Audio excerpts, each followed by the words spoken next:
Mesdames et messieurs, bonjour. Nous allons maintenant aborder le fédéralisme.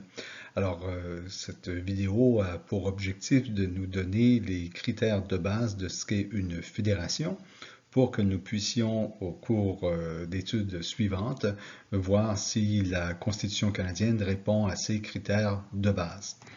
Alors, je vous rappelle que dans notre livre de base, ici, que vous avez à l'écran, vous trouverez le chapitre pertinent aux pages 412 et suivantes. Voyons maintenant notre sujet en commençant avec quelques définitions de base. Alors, en ce qui concerne le fédéralisme, ces définitions sont tirées d'un dictionnaire donc de droit québécois qui est bien connu et que l'on peut trouver donc dans toute bonne librairie ou bibliothèque qui sont présentement fermées, mais qui est également accessible donc en ligne dans une certaine mesure pour un certain type de clientèle, notamment les avocats. Alors, que nous dit-on du fédéralisme? C'est une forme d'organisation politique impliquant un partage des diverses compétences constitutionnelles entre un gouvernement central, qui constitue l'État souverain au regard du droit international, et les gouvernements des groupements ou collectivités politiques qui composent cet État, ce que nous appellerons généralement des États fédérés. Et ici, peu importe quel est le nom, au Québec, on parlera au Québec, excusez-moi, au Canada, on parlera de provinces. Ça peut être des Länder, peu importe, des États. C'est ce qui comporte, ce qui est important pour nous. En fait, ce n'est pas tant l'appellation que le fait que ce soit des unités fédérées qui composent cet État fédéral. Charles Rousseau nous donnait en fait une définition qui peut-être comporte des éléments que nous n'avons pas dans celle-ci. Alors, il nous disait que c'est un mode de groupement interétatique qui repose sur la conscience d'une solidarité d'intérêt effective et sur une collaboration volontaire entre participants. Il ajoutait que sa structure est à la fois hiérarchique et communautaire. Hiérarchique en ce qu'elle implique une distribution préalable de tâches entre les organes centraux et particuliers, ces derniers possédant d'ailleurs un droit de décision propre dans des domaines déterminés, communautaire, en ce que les collectivités associées participent à la gestion des intérêts communs, ainsi qu'à la formation et aux décisions des organes fédéraux. Alors, cette définition est plus, comme vous le voyez, plus complète et elle introduit déjà différentes notions que nous verrons un peu plus loin dans cette présentation. Alors, ce qui est également intéressant de souligner, c'est ce que nous avons tout en bas de cette diapositive qui nous indique que le mot fédéralisme a pour origine étymologique le terme latin foedus, qui signifie pacte, union, accord volontaire. Or, c'est exactement ce qu'est une fédération, une union entre des unités, donc des entités fédérées. Une fédération, donc, c'est une forme d'organisation étatique selon laquelle des États ou autres formes de groupements ou collectivités politiques conviennent par une entente constitutionnelle de s'unir et de partager les compétences législatives entre un gouvernement central et des gouvernements régionaux, chacun jouissant donc de pouvoirs exclusifs dans ses champs de compétences. La définition ici est déjà beaucoup plus précise. On y voit bien la notion de collectivité qui est soulignée ici, d'entente constitutionnelle, donc la nécessité d'une constitution, le partage des compétences législatives entre un gouvernement central et des gouvernements régionaux. Et on nous parle également de pouvoir exclusif, c'est-à-dire on élimine toute notion de hiérarchie, de supériorité d'un palier sur l'autre ici, chacun étant souverain dans ses champs de compétences. Donc, on trouve en fait la plupart des éléments d'une fédération. Donc, notez que dans la remarque numéro 1, on nous indique bien que la seule entité qui a la personnalité juridique internationale est l'entité fédérale. Une confédération, donc j'ai mis cette définition uniquement afin de distinguer avec notre sujet, c'est une association composée d'États souverains qui consentent à s'unir par traité pour la réalisation d'objectifs communs et à déléguer certaines de leurs compétences à des organismes centraux qui ont une reconnaissance sur le plan international. Alors, à la différence de notre fédération, les entités qui s'unissent ne disparaissent pas de la scène internationale. elles continuent à y agir comme des entités souveraines, alors que dans notre fédération, les entités fédérales s'unissent pour former une nouvelle entité qui, elle, aura la personnalité juridique internationale. Alors, la notion des fédérations, le concept de fédération, c'est un concept qui est loin d'être désuet, tout au contraire, c'est un concept qui est relativement récent, relativement moderne. Il a trouvé son essor surtout depuis 1787 avec la Révolution américaine qui a donc créé une fédération qui a servi de modèle par la suite à de nombreux autres États. Et c'est un système qui s'est développé depuis lors. Vous avez la carte du monde ici qui vous donne une idée du nombre d'États qui fonctionnent sur la base fédérative. Alors, il y a des avantages au fédéralisme. Alors, premièrement, c'est un moyen pratique d'organiser le pouvoir de façon à combiner les avantages de l'unité et la diversité. Alors ici, nous savons que pour le Canada, il était important, devrais-je dire, de protéger les diversités régionales, donc protéger la langue, la culture québécoise, francophone, de protéger les particularités des provinces donc maritimes également. Donc on voit que le but du fédéralisme n'est pas d'uniformiser tout cela, n'est pas d'homogénéiser la population. On prend acte de ces différences, tout au contraire. Et avec cette organisation, notre objectif est de former une entité qui sera plus riche, donc de cet ensemble, chacune de ses composantes, tout en permettant à ces composantes de conserver leur autonomie et ce qui leur est propre. Alors, on maintient donc un équilibre entre l'unité et la diversité dans le système du fédéralisme. Un pays donc sera uni pour des affaires communes et sera divisé quant aux intérêts régionaux particuliers. Le fédéralisme ne cherche pas l'homogénéisation et il permet aux composantes de demeurer maîtres des problèmes qui les concernent seuls et de conserver leur spécificité. Le fédéralisme, toutefois, est très varié, donc ça recouvre des réalités tout à fait différentes. Il suffit d'aller voir la constitution de l'Australie, qui est pourtant donc un État frère du Canada, et pour voir qu'il existe des variantes entre le droit constitutionnel australien et le droit constitutionnel canadien. Par exemple, le droit criminel est de juridiction étatique en Australie alors qu'il est fédéral au Canada. Deuxième exemple, en Australie, le pouvoir central a le pouvoir d'adopter des mesures législatives pour mettre en application des règles issues du droit international, des traités internationaux, ce qui n'existe pas au Canada.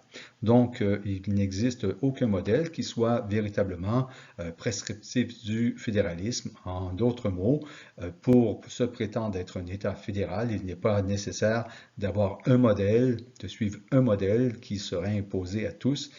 En fait, si on veut être honnête, une fédération est issue de négociations entre des composantes voulant créer cette nouvelle entité fédérée. Donc, une fédération est nécessairement le fruit de ces négociations.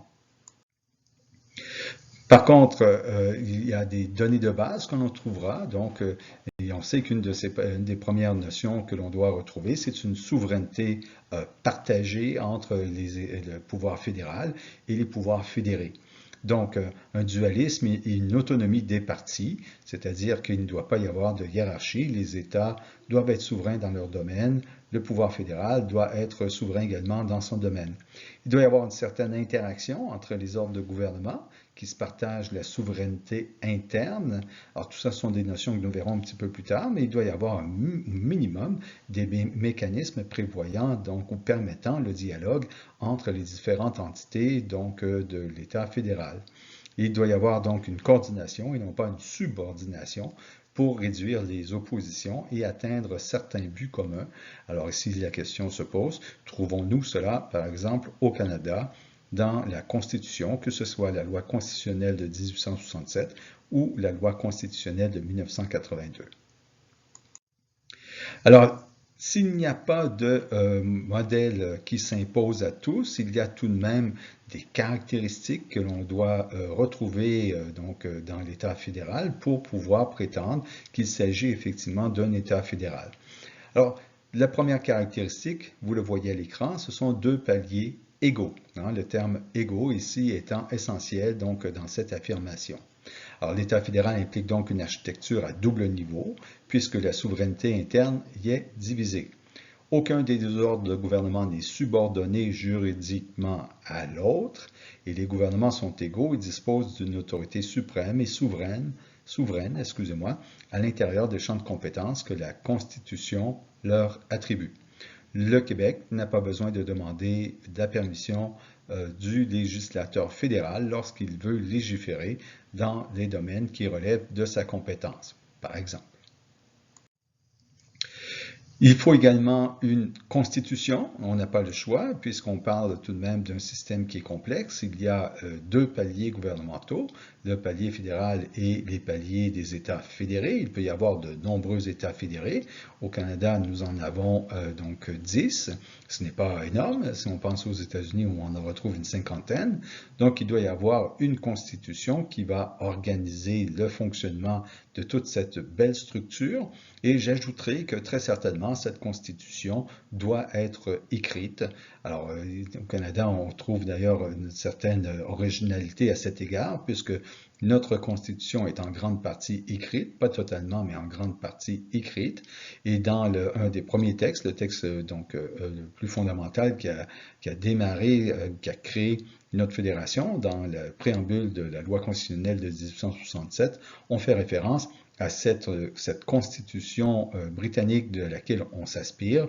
Or, comme nous le savons tous, la constitution britannique est en grande partie écrite, mais dans des textes diversifiés et en grande partie donc non écrite, mais on ne trouve pas un texte qui s'intitule Constitution du Royaume-Uni ou de l'Angleterre, et pourtant nous avons voulu donc nous en inspirer. Donc, mais nous avons un texte qui est écrit depuis 1867, puisqu'il s'agit de partager les compétences, de régir des relations entre de nombreux acteurs.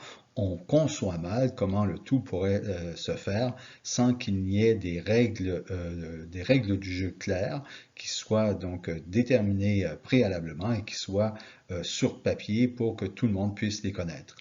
Alors, la Constitution écrite va assurer le fondement juridique et la garantie de la forme fédérative de l'État, puisqu'il doit y avoir nécessairement une hiérarchie des normes dans une fédération, et tout en haut de cette hiérarchie doit se trouver cette Constitution écrite qui doit avoir un caractère supralégislatif, c'est-à-dire un rang supérieur aux lois, pour faire en sorte qu'aucun législateur ne puisse intervenir dans le champ de compétences d'un autre palier gouvernemental et surtout pour faire en sorte qu'aucun législateur ne puisse prétendre avoir la plénitude des pouvoirs et agir comme il l'entend.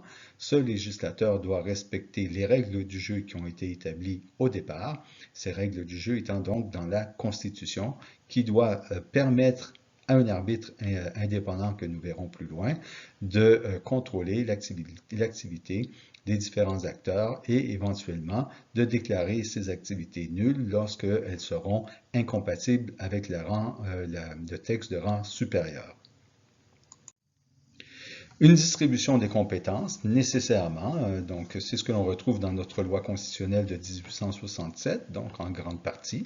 Dans la Constitution, on doit donc énoncer le partage des compétences.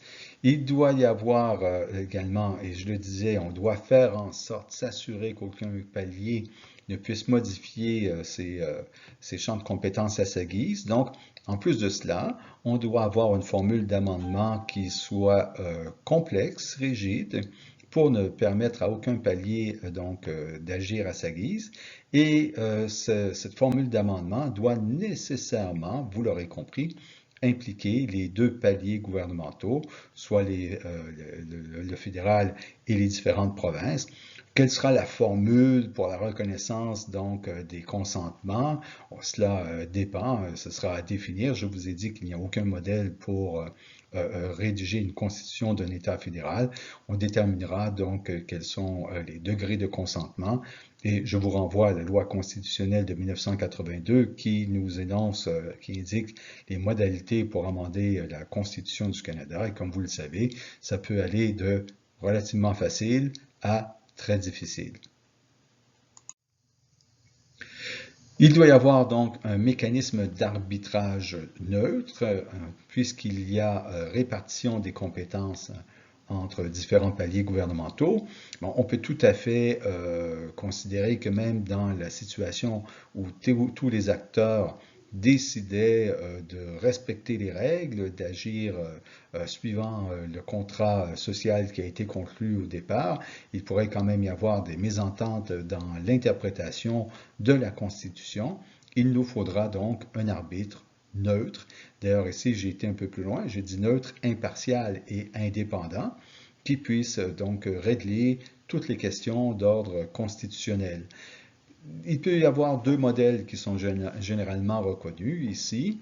Alors, il peut y avoir une cour de droit commun telle que la Cour suprême du Canada qui est appelée à trancher toutes les questions donc juridiques. Or, un problème de droit constitutionnel est une question juridique comme tout autre, ou on peut avoir un tribunal que l'on dira constitutionnel, une cour constitutionnelle. Alors ici, c'est un modèle qui a été identifié par un grand juriste autrichien qui considérait que le droit constitutionnel présente des caractéristiques trop singulières pour permettre aux juges de droit commun de s'en saisir. Seuls des experts devraient être appelés à régler les problèmes de droit constitutionnel, d'où la nécessité de créer une cour constitutionnelle. C'est ce que l'on trouve en Allemagne, la Cour constitutionnelle fédérale, donc, dont le siège est à Karlsruhe. Elle n'est pas à Berlin, donc, puisque en Allemagne, on sépare les grands organes pour question de sécurité sans aucun doute, et la Cour constitutionnelle se trouve donc à des centaines de kilomètres du pouvoir législatif et exécutif. Normalement, également, dans une fédération, cet arbitre doit représenter autant les intérêts des États fédérés que ceux du gouvernement central. Là aussi se pose la question, est-ce le cas de la Cour suprême du Canada? Donc, dans les principes inhérents au fédéralisme, le premier principe, le principe d'autonomie. Alors, l'autonomie des gouvernements, qui concerne donc en premier lieu le partage des compétences législatives. Ces gouvernements ou ces paliers gouvernementaux, donc, doivent être libres dans leur choix, dans leur administration. Il ne faut pas faire en sorte que l'autre palier gouvernemental puisse intervenir et éventuellement de juger de l'opportunité de légiférer dans un domaine ou des choix qui auront été opérés pour légiférer dans le dit domaine. Donc, l'entité qui agit, qui légifère, doit être entièrement libre.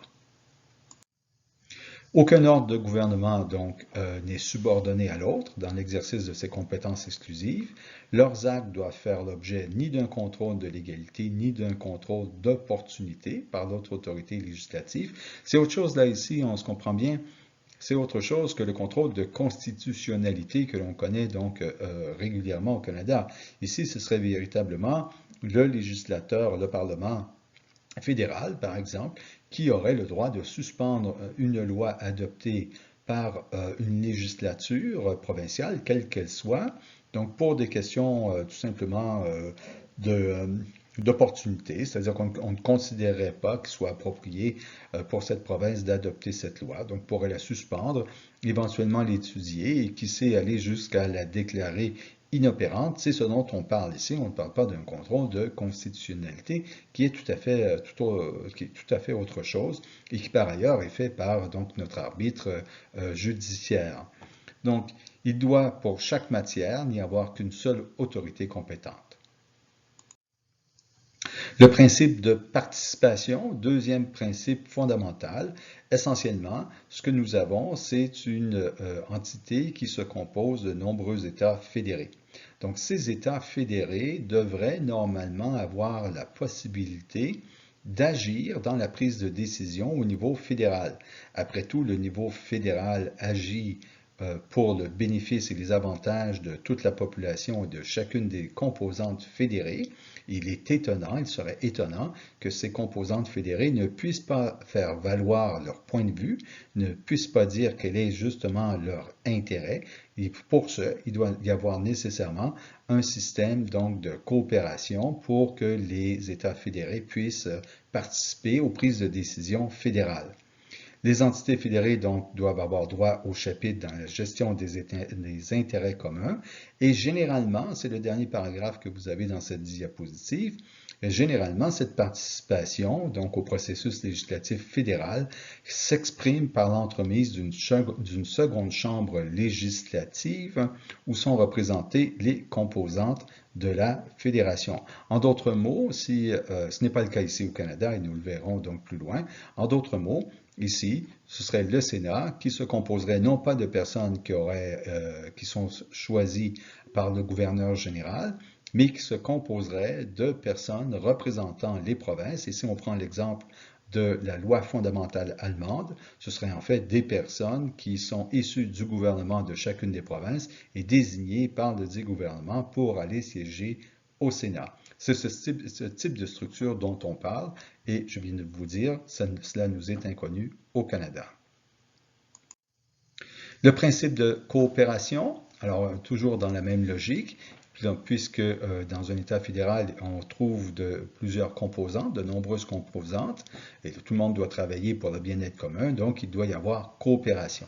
Alors attention, coopération, on pourrait penser automatiquement coopération, c'est-à-dire fédérale, provinciale, et non, il s'agit également de coopération interfédérée qui pourrait éventuellement développer des analyses particulières, mettre sur pied des organismes particuliers, voire même discuter préalablement pour pouvoir faire connaître les besoins au pouvoir fédéral. Il doit y avoir donc des mécanismes de coopération qui sont mis en place pour permettre à toutes les entités de discuter et arriver à une meilleure gouvernance donc de l'État fédéral. Toujours dans ce principe de coopération, il doit donc y avoir des institutions et des processus qui permettent cette organisation et cette coopération. Alors pourquoi? Parce qu'il faut permettre aux différents partenaires de se concerter sur des enjeux, des problèmes et des programmes qui concernent l'ensemble de la fédération. Il faut définir des buts communs et il faut venir en appui à la collaboration intergouvernementale dans les champs de compétences où les responsabilités sont éventuellement partagées. Au Canada, la Cour suprême a développé ce principe donc du fédératisme coopératif, justement. Elle utilise cette expression du fédéralisme, excusez-moi, coopératif, donc en vertu duquel, effectivement, les différents paliers doivent discuter pour gérer et administrer donc d'une façon cohérente, puisque même en étant tout à fait de bonne foi, il est impossible qu'il n'y ait pas superposition entre les pouvoirs qui sont accordés au pouvoir fédéral et ceux accordés aux différentes provinces. Alors, en conclusion, la réalité peut donc diverger de la théorie. Donc, je vous l'ai dit, il y a de différents types de fédérations, donc il n'y a pas qu'un seul modèle pour créer une fédération. Par contre, et c'est ma conclusion ici à la toute fin, une constitution fédérative doit mettre en œuvre les principes d'autonomie, de participation et de coopération. Nous allons donc, dans d'autres présentations, nous questionner sur la réalité de ces principes dans la Fédération canadienne. Merci.